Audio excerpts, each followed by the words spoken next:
Hello. This is my first trip. First time in life I'm outside of the walls of Gaza. I'm so happy to be here.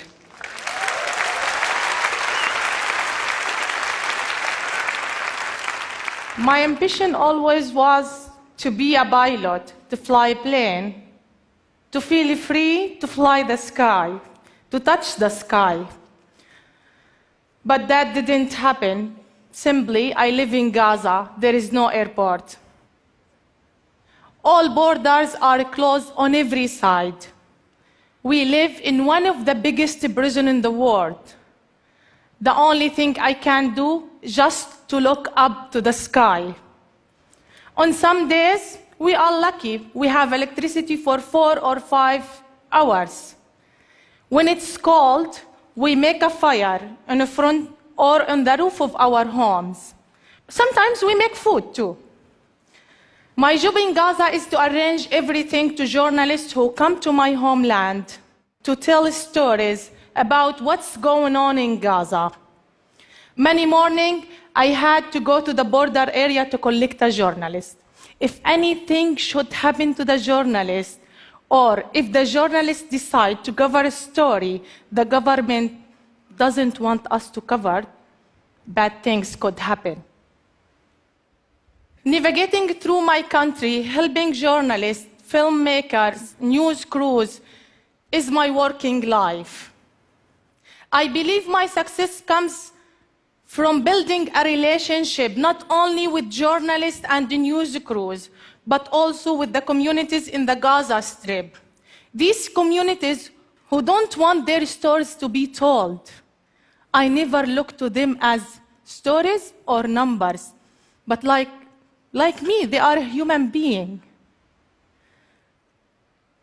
I have built up many relationships over 10 years. And guess what?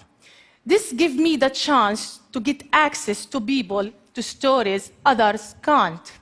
In some certain situation, I feel as a woman, I have more power. Many male journalists in my society, they want to cover a story about drug addiction in my country. That problem started, the Gaza tunnel were being built.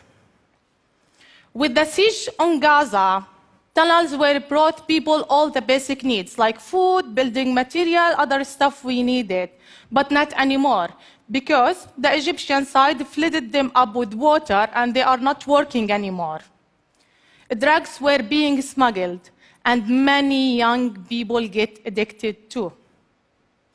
In the tradition of the Palestinian society, it's forbidden for men to enter the household. So, no male journalist get the story, but I did. I have a wonderful husband who supports me, despite all the criticism he gets from the society. He's at home now with my 2 kids, and I have another one is growing here.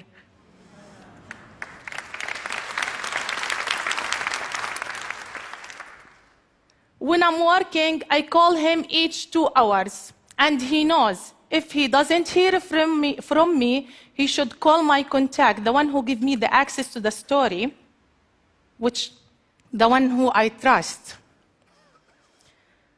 One of the times in Gaza, during the kidnapping of the British journalist Alan Johnston, I was asked by an American magazine to set up a meeting with the kidnappers in Gaza, and I did.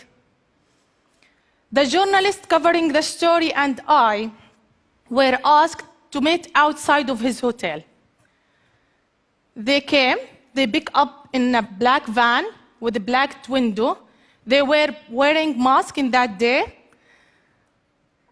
and they drove us away, far away in the middle of a field.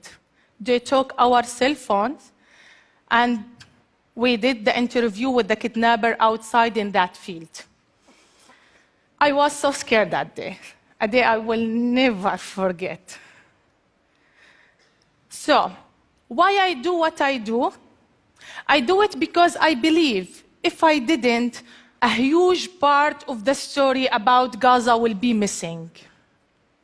There are some more stories I could tell you about my country, and not all of them they are bad. I love my country, despite the terrible situation we live in. Siege, poverty, unemployment, but there is life.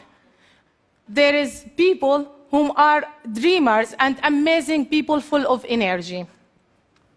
We have a wonderful music and a great music school. We have parkour dancers who dance in the rubble of their homes. And Gaza is the only place in the Arab world where Muslim and Christian live in a strong brotherhood.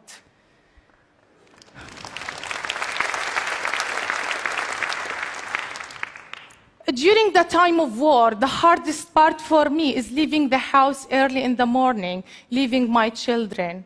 I get used to take a picture for them every day because I never know if I will make it back for them.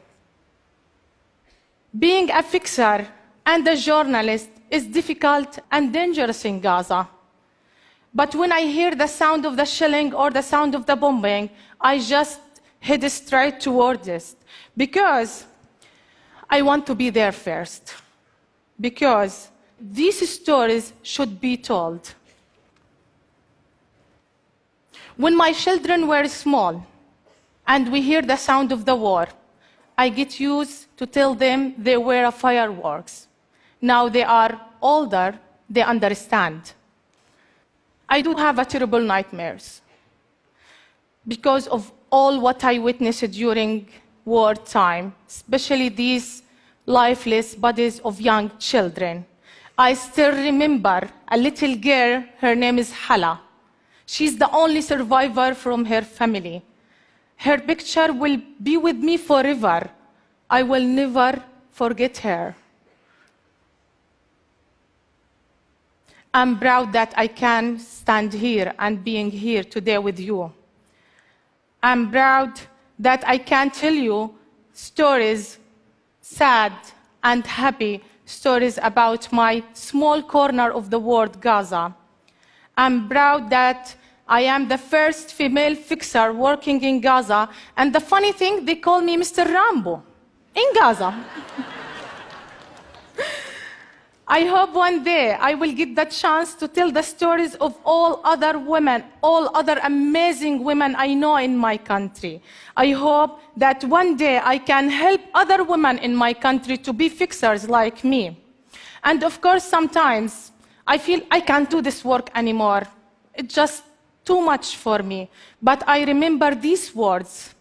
Don't limit your challenge, but challenge your limit. Don't allow others to stand on the front of your dreams.